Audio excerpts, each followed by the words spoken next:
আউযু বিল্লাহি মিনাশ শাইতানির রাজিম। বিসমিল্লাহির রহমানির রহিম। পরম করুণাময়, অসীম দয়ালু, মহান আল্লাহর নামে শুরু করছি।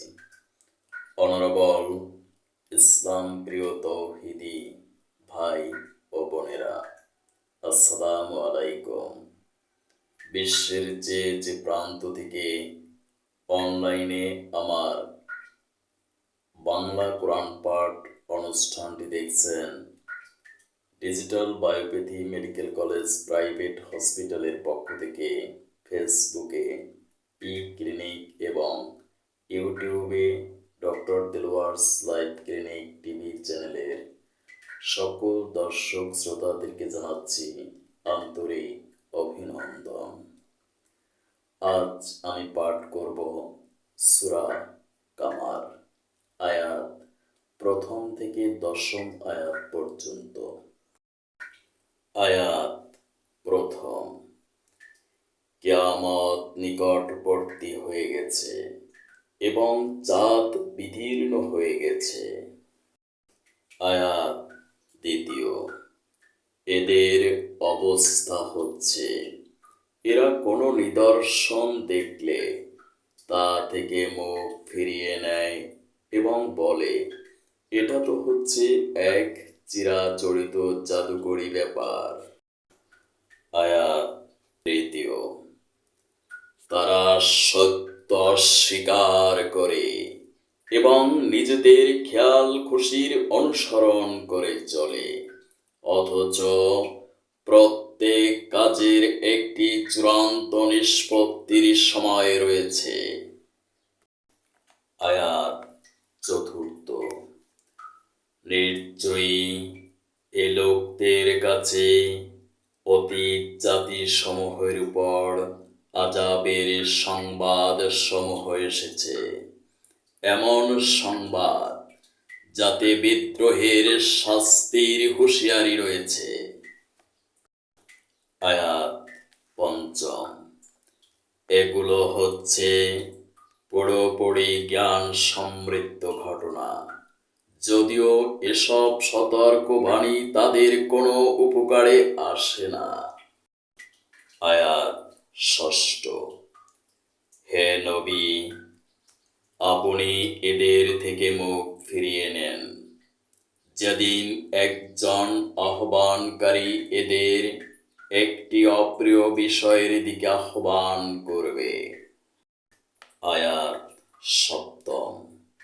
সেদিন তারা অবনত দৃষ্টি নিয়ে একে একে কবর থেকে এমনভাবে বেরিয়ে আসবে যেন ইতস্ততা বিক্ষিপ্ত পঙ্গপালের দল। আয়াত অষ্টম। তারা সবাই তখন সেই আহ্বানকারীর দিকে দৌড়াতে থাকবে যারা এদিনকে অস্বীকার করেছিল। তারা বলবে, এ তো সেদিন, দেখছি আসলেই এক ভয়াবহ দিন। আয়াত নবম। এদের পূর্বে নূহের জাতীয় এভাবে তাদের নবীকে অস্বীকার করেছিল। তারা আমার বান্দা নূহকে মিথ্যা সাব্যস্ত করেছিল। তারা তাকে পাগল বলে আখ্যায়িত করেছে, তাকে নানানভাবে ধমক দিয়ে কথা বলেছে। আয়াত দশম। অবশেষে সে তার প্রভুকে ডাকল এবং বলল, হে আমার প্রভু, নিশ্চয়ই আমি অসহায় হয়ে পড়েছি, অতএব আপনি এদের কাছ থেকে প্রতিশোধ নেন। সাবধান হও বিশ্ববাসী, এ কোরআন মানব রচিত কোনো বাণী নয়। এ কোরআন নিশ্চয়ই মহান আল্লাহ তাআলার পক্ষ থেকে অবতীর্ণ, তাতে বিন্দুমাত্র সন্দেহের অবকাশ নেই। অবশ্যই এ কোরআনের প্রত্যেকটি ভার্স ইউনিভার্সাল ট্রুথ, চিরন্তন সত্য।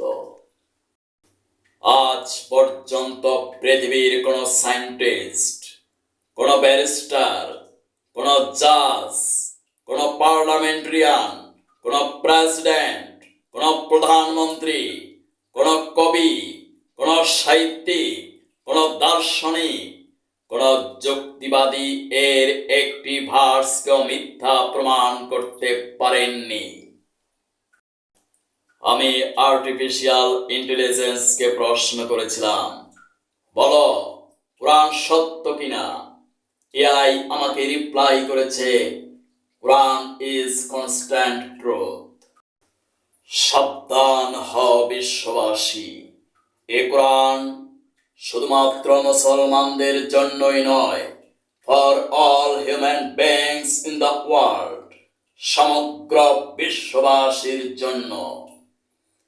আজকের এই ভার্স সমূহে মহান আল্লাহ তাআলা ঘোষণা করেন, অবশ্যই এই পৃথিবীর একদিন পরিসমাপ্তি ঘটবে, কিয়ামত সংঘটিত হবে। সেই কিয়ামতকে অস্বীকারীদেরকে তিনি সতর্ক বার্তা দিয়েছেন। তিনি উল্লেখ করেছেন নূহ জাতির কথা, যারা অস্বীকার করেছে মহান আল্লাহ তাআলার নবীকে, তাদেরকে তিনি কঠোর শাস্তির ব্যবস্থা করেছেন। কিয়ামতের দিন শুধুমাত্র মুসলমানদেরকেই বিচার করা হবে না, বিচার করা হবে সমগ্র বিশ্ববাসী, বিচার করা হবে সমগ্র মানব জাতির, all human beings in the world. তাই আমি